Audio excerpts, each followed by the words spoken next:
తాకట్లో ఉన్న మీ బంగారాన్ని విడిపించి ఆ రోజు ఆన్లైన్ రేటుకి కొంటాం. Sharma gold company. Welcome to Suman TV. పత్రిక మీద, పత్రిక స్వేచ్ఛ మీద ఎవరు దాడి చేయకూడదు. అది ఫోర్త్ ఎస్టేట్. శాసన కార్యనిర్వాహక న్యాయశాఖలు సక్రమంగా పనిచేయనప్పుడు ప్రశ్నించేదే పత్రికా రంగం. అది ఎవరైనా కావచ్చు. భౌతిక దాడులు దిగటం కరెక్ట్ కాదు. మొన్న మహా టీవీ మీద దాడి జరిగింది. తర్వాత నిన్న తీర్మార్ మల్లన్న క్యూ న్యూస్ మీద దాడి జరిగింది. రేపు ఏబిఎన్ మీద అంటున్నారు, రేపు ఇంకో ఛానల్ మీద అంటారు. ఏ ఛానల్ మీదైనా భౌతిక దాడులు అనేది మంచి పద్ధతి కాదు.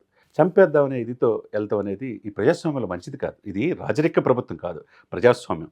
మీరేమన్నా తప్పు ఉంటే మాట్లాడితే ఆ మాట మీకు నొప్పి తగిలితే కనుక మీరు కోర్టులు ఇవ్వండి. మీరు ఇప్పుడు స్పీకర్కి వెళ్ళి ఇక్కడ నిన్న ఫిర్యాదు చేశారు కదా, అదే సమయంలో ఫిర్యాదు చేయొచ్చు. ఆయన ఎమ్మెల్సీ, మీరు ఎమ్మెల్సీ.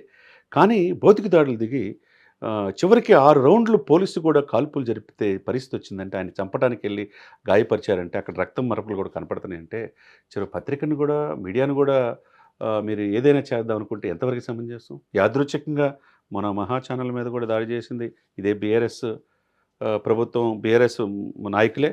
మళ్ళీ ఇప్పుడు దీని మీద కవిత జాగృతి దాడి చేశారు. రేపు ఏబిఎన్ కూడా వదలమంటున్నారు. ఇంకా ఎవరినో వదలమని చెప్పి చాలామంది మాజీ ఇప్పుడున్న కొంతమంది బీఆర్ఎస్ నాయకులు కూడా అంటున్నారు. సరే, ఏదేమైనా కానీ ఆరోపణలు, వాళ్ళు చేసే తప్పులు కేసు పెట్టండి. దాని ద్వారా శిక్షలు చేయాల్సిన బాధ్యత లా అండ్ ఆర్డర్ పోలీసులు చూసుకుంటారు. అట్లా భౌతిక దాడులకి చేసేసి అక్కడ ఎంప్లాయీస్ని, మీడియా వాళ్ళు కూడా ఇబ్బంది పెట్టడం తగదు అనేది అందరూ చెప్తున్నమాట. ఎందుకంటే ఇది ఎట్లా ఉందంటే, మేము ఏదైనా చేస్తాం, మేము చెప్పిందే కరెక్టు, మా జోలికి వస్తే ఎవరిని ఉంచం అనేది.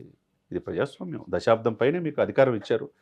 మరి ప్రగతి భవన్కి ప్రజలకి దూరం అయింది కాబట్టి మీరు కాదనుకున్నారు. కాంగ్రెస్ అవకాశాన్ని అందిపుచ్చుకొని కాంగ్రెస్ రేవంత్ రెడ్డి గారు ముందుకెళ్తున్నారు. మరి ఆయన పరిపాలన బాగుంది. ఈరోజు కూడా 34 లక్షలు ఏదో కొత్తగా రేషన్ కార్డులు కూడా ఇస్తున్నామని చెప్పేసి ఈరోజు రేవంత్ రెడ్డి గారు కొత్తగా బట్టి విక్రమార్క గారు ముందుకెళ్తున్నారు.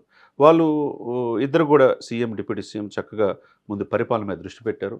ఎప్పుడు లేని విధంగా ఫాస్టెస్ట్ గ్రోయింగ్ సిటీగా హైదరాబాద్ రూపాంతరం చెందడంలో ఇతర దేశాలు వెళ్ళి పెట్టుబడులు పెట్టడానికి కూడా విశేషంగా కృషి చేస్తున్నారు.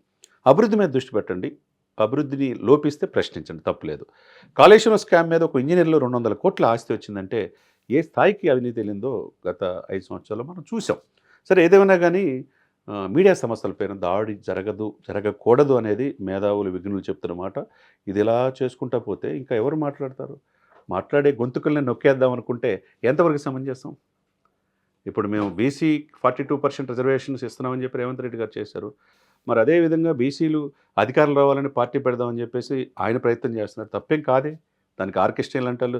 పోయి రేవంత్ రెడ్డి గారిని ప్రశంసించారు, బట్టి విక్రమ గారిని ప్రశంసించారు. మరి మీరు దళితుడిని సీఎం చేద్దామని చెప్పి దశాబ్దం పైన అధికారంలో మీ నాన్నగారు ఉన్నారు కదా, కవిత గారు. మరి దశాబ్దంలో ఎందుకు దళితుడిని సీఎం చేయలేకపోయారనేది మేధావులు చెప్తున్నమాట. ఏదేమన్నా కానీ మేము భౌతికంగా దాడులు చేస్తాం, భయపడాల్సింది ఎవరైనా అనేది అది కరెక్ట్ కాదనేది ప్రజాస్వామ్యంలో అందరూ చెప్తున్నమాట. దాడులు చేయడం కరెక్ట్ కాదు, భయభ్రాంతులు గురి చేయడం కరెక్ట్ కాదు, రక్తపాతం సృష్టించడం కరెక్ట్ కాదు. ప్రజాస్వామ్యంలో హుందాగా వ్యవహరించాలి. ఏదన్నా ఉంటే కేసులు పెట్టుకోవాలి, పోలీసులు విచారిస్తారు, తప్పు ఎవరిదో వాళ్ళు శిక్షిస్తారు. కాబట్టి ఇది ఈరోజు స్టార్ట్ అయింది, మొన్న స్టార్ట్ అయింది, మళ్ళీ నిన్న స్టార్ట్ అయింది. రేపు ఎవరు అనేది భయంతో బతికే పరిస్థితి జర్నలిస్టులు తెచ్చుకోకూడదు, యాంకర్లు తెచ్చుకోకూడదు, అక్కడ ఉద్యోగస్తులు తెచ్చుకునే పరిస్థితి. ఎప్పుడు ఏ దాడి జరిగిద్దనే భయంతో మీడియా ఉండటం అనేది ఎప్పుడు చరిత్రలో జరగల. ఇది జరగకూడదనేది అందరూ చెప్తున్నమాట. మరి ఇకనైనా ఈ యొక్క దాడులకి ఆపి ఏదైనా హుందాగా తప్పు జరిగితే కేసు ఫైల్ చేసి విచారించమని చెప్పేసి కోర్టులు ఉన్నాయి, దానికి న్యాయస్థానాలు ఉన్నాయి, జైళ్ళు ఉన్నాయి, పోలీసులు ఉన్నారు, యంత్రాంగం ఉంది, వాళ్ళు చూసుకుంటారు. కాబట్టి rule is rule, rule for all.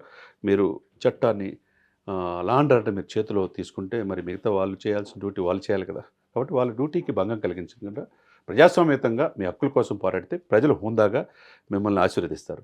లేకపోతే మీరు ఇంకొక దశాబ్దం పాటు మీరు వద్దులే అనుకుంటారు. ఏదైనా కానీ ప్రజాస్వామ్య విలువల ప్రకారం ప్రజాస్వామ్యం ప్రజలు ఎందుకు మిమ్మల్ని కాదనుకున్నారు? ఎందుకు కాంగ్రెస్ అధికారంలో వచ్చింది? ఎందుకు ఇప్పుడు బీజేపీ నెక్స్ట్ వాళ్ళు కూడా మాదే అధికారం అంటున్నారు? ఆ విధంగా పోటీ పడి ముందుకెళ్ళాలి కానీ భౌతిక దాడులు దిగటం అనేది మంచిది కాదనేది అందరి అభిప్రాయం. సుమన్ టీవీలో మీ పర్సనల్ అండ్ బిజినెస్ ప్రమోషన్స్ కోసం కింది నెంబర్కి కాంటాక్ట్ చేయండి.